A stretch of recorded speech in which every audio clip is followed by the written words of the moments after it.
Pak Frans, Anda pernah mengatakan bahwa di tengah ancaman COVID-19 justru bisa jadi peluang bagi UMKM khususnya berorientasi pada substitusi impor. Nah, selain itu, menurut Anda bidang apa saja UMKM yang bisa punya peluang besar di masa pandemi ini?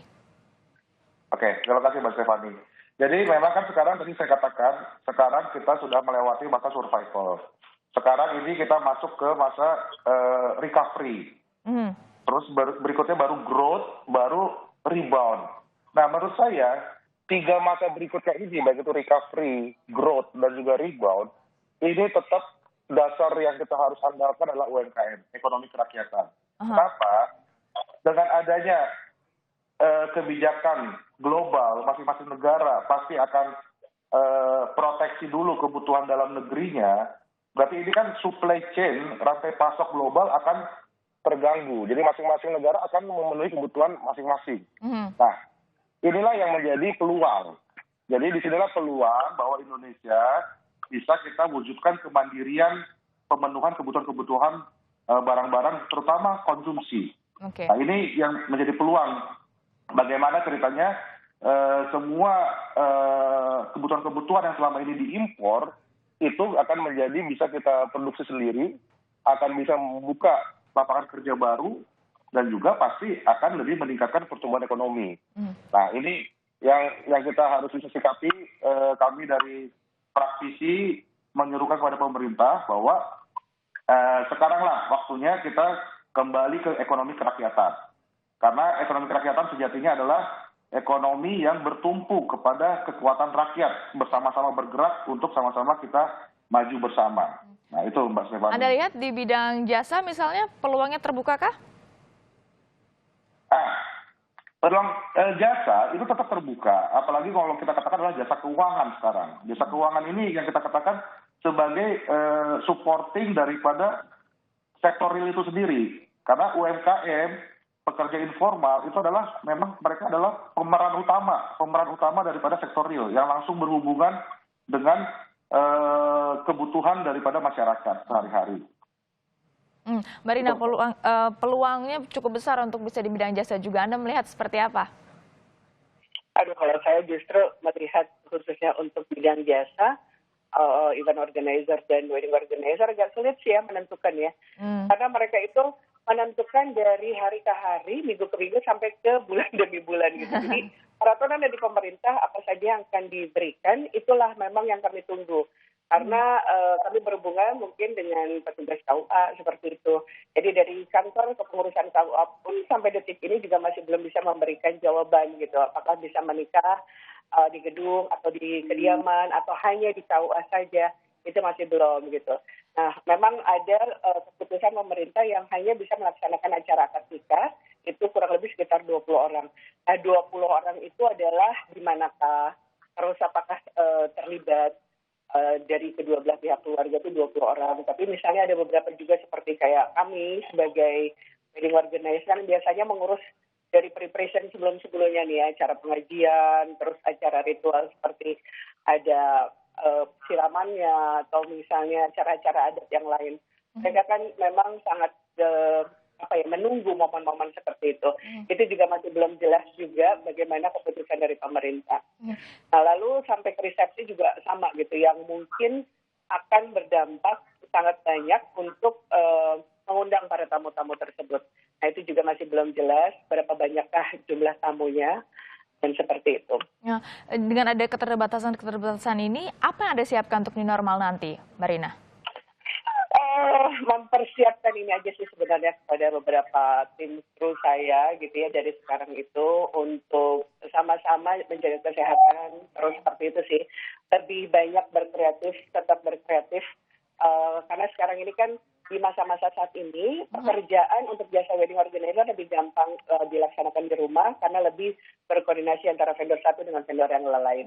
Tetapi pada saat pekerjaan yang kita tunggu-tunggu ini masih belum ada, saya tetap langsung memberitakan kepada mereka untuk selalu memberikan inovasi-inovasi dan juga kreatif yang memang kalian punya gitu ya, kita asah.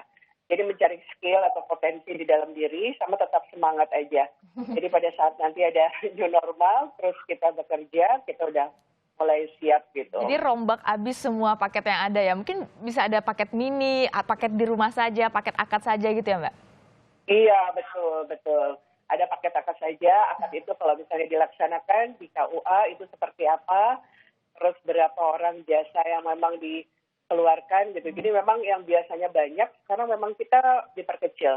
Mungkin salah satu contohnya adalah itu pembaca Al-Quran itu bisa sampai ke satu orang saja, berikut dengan MC gitu misalnya. Gitu. Jadi banyak beberapa memang yang double job atau triple job gitu di dalam bisnis ini akhirnya gitu. Karena memang harus meminimais orang atau kedatangan pada saat acara berlangsung. Ya, Pak Frans, bicara soal new normal ini kan berlaku di 102 kabupaten kota yang sudah di zona hijau ya. Nah, di tengah keterbatasan ini Anda melihat 102 daerah ini cukup bisa menjadi mungkin market offline. Bagaimana cara bisa memaksimalkannya? Oke, siap. Jadi Mbak Stefani, ya lagi-lagi, karena kita masih harus juga menjaga penyebaran virus ini tidak semakin meluas, mungkin menurut saya inilah waktunya juga kita katakan online, bukan hanya offline. Jadi kita harus Namun nyatanya baru 13% yang go digital. Nah, itulah yang makanya kita harus sama-sama bekerja sama antara pelaku, praktisi, dan juga pemerintah. Sebenarnya kalau dikatakan bahwa UMKM dan juga koperasi untuk go digital, selama kami bisa melihat itu adalah sebuah potensi dan peluangnya jelas, kami siap untuk go digital, dan bahkan beberapa dari kami juga sudah digital sebenarnya. Tapi inilah yang memang mungkin harus diakselerasi oleh pemerintah, yang harus kita bisa bikin stimulusnya dari pemerintah supaya mereka melihat peluangnya itu ada. Jadi kan mereka akan memproduksi sebuah barang, tapi bagaimana kalau tidak ada yang membeli, nah juga mereka pasti enggan untuk melakukan itu. Nah ini yang tadi saya katakan, bagaimana akan tercipta sebuah marketplace yang berbasis digital dengan platform digital yang menghubungkan semua ketersediaan kebutuhan supaya memang ini menjadi sebuah kegerakan yang bersamaan dari ekonomi kerakyatan. Oke, go digital berjalan, tapi dengan adanya new normal nanti yang tentunya pergerakan market bisa lebih tinggi, bisakah 102 daerah ini mungkin dimaksimalkan untuk menjadi pasar secara offline untuk UMKM? Ya, pasar itu secara offline bisa, Mbak. Secara offline bisa, tapi memang dalam artian jadi untuk mengakselerasi percepatan distribusi ataupun pergerakan barang itu mungkin dengan online. Jadi yang saya katakan di sini adalah juga ada kami dorong pemerintah jangan lagi juga terlalu mengandalkan marketplace digital yang sudah ada. Nah inilah saatnya kita juga bisa dorong dibuat sebuah marketplace berbasis digital yang memang rakyat itu sendiri yang mengusahakan. Jadi maksud saya bukan yang sekarang sudah ada seperti para unicorn itu. Nah ini kan supaya kita kembalikan kepada rakyat kekuatan ini sebagai sebuah pemerataan. Nah inilah yang kita, karena inilah kunci daripada nanti untuk growth dan juga untuk kita rebound yang akhirnya mewujudkan visi yang selama ini dicanangkan oleh Pak Presiden Jokowi. Bagaimana kita mewujudkan visi Indonesia Maju 2030 dan juga visi Indonesia Unggul 2045. Nah ini berbasiskan kepada ekonomi kerakyatan, UMKM, koperasi di enhance ataupun sebagai akseleratornya adalah digital. Itu sih yang saya Mbak Rina, 102 kabupaten kota yang tadi saya sebut itu tidak termasuk Jakarta. Nah, saya tidak tahu Mbak Rina juga banyak orderan dari luar Jakarta atau tidak, atau terpikir untuk akhirnya nanti wedding organizer-nya menyasar ke daerah-daerah 102 daerah yang sudah zona hijau ini? Ya, alhamdulillah sih sampai saat ini saya memang khususnya untuk wedding organizer ke beberapa daerah-daerah. Jadi pada saat sebelum pandemi ini kebetulan ada di Pangkalan Bun, itu jumlah tamunya sampai 22.000 tamu. Nah terus rencananya di tahun ini juga ada beberapa seperti kayak kota di Bandung, terus di Makassar gitu. Itu juga sama. Dan sampai detik ini itu juga sama. Kita masih menunggu keputusan dari pemerintah dan mereka juga masih bingung gitu melaksanakan acara resepsinya di bulan-bulan apa gitu. Karena memang menunggu dari keputusan dan melihat dari pandemi ini apakah turun atau tidak.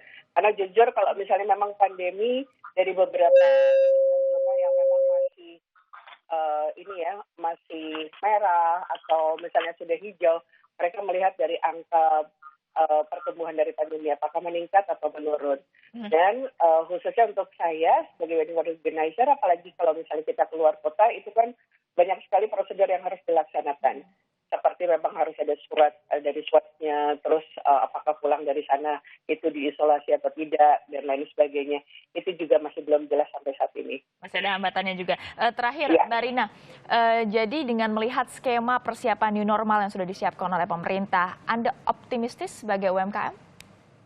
Harus optimistis, harus optimis. Hanya Harus meminta optimistis. saja, ya, hanya meminta saja kepada pemerintah untuk memberikan kejelasan juga sih kepada kami, karena jujur sampai saat ini kami masih memang belum jelas. Oke, terakhir Pak Frans, belajar dari Korea Selatan, pelonggaran di sana justru tidak sesuai, berjalan tidak sesuai dengan harapan. Anda melihat apa yang harus dilakukan ini? Penerapan protokol kesehatan yang ketat bagi pelaku usaha maupun karyawannya di tengah new normal nanti? Ya, jadi memang fase-fase new normal ini harus sama-sama kita kawal. Bagaimana pelaksanaan protokol kesehatan ini tertib dilaksanakan, semuanya masyarakat disiplin dilaksanakan, tapi juga tetap bisa melakukan kegiatan ekonomi. Jadi jangan sampai pembatasan ataupun pelaksanaan protokol kesehatan malah sebaliknya menghalangi kegiatan ekonomi. Dan di situ juga kami minta kepada pemerintah bahwa inilah saatnya keberpihakan kepada ekonomi kerakyatan konkret diperlihatkan oleh pemerintah. Jadi dalam artian di saat sektor lain belum secepat itu akan bangkit, di saat industri lain belum secepat itu akan bangkit, sektor ekonomi kerakyatan UMKM lah yang bersentuhan langsung dengan kebutuhan masyarakat, inilah yang kita andalkan. Karena lagi-lagi kalau kita ngomong komponen pertumbuhan ekonomi atau komponen GDP ataupun PDB, itu paling banyak adalah konsumsi rumah tangga. Berarti bagaimana interaksi daya beli masyarakat ini yang harus disangga duluan sebelum sektor-sektor lain. Pasti pariwisata tidak akan secepat itu untuk bangkit. Manufaktur juga tidak akan secepat itu untuk bangkit. Keberpihakan terhadap ekonomi kerakyatan ya? Betul, yang konkret ditunjukkan oleh pemerintah.